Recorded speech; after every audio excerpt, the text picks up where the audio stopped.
götürmüsünüz? Axtarıb Balaca tapıb. şəkil. Bəli. Hə, nə gözəl. Ofelia xanımın müxtəlif dövrləri. Çox qəşəng çıxıb, buna bax.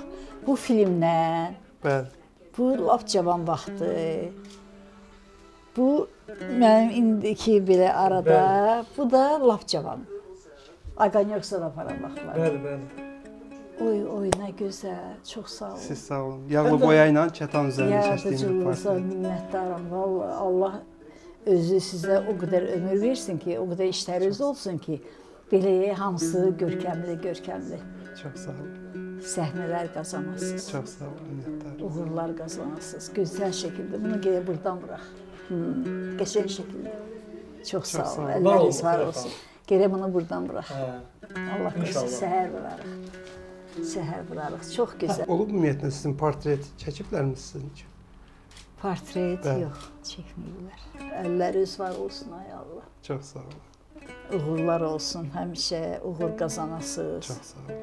Çox gözəl şəkil çıxıb, çox naturaldır Canlı. hamısı. Canlı, hə. Əla. Onu divara vurduracağım sənə. onu ən yaxşı yerdəsiniz, bəli. Ən ortaya, ən gözəl şəkildə o.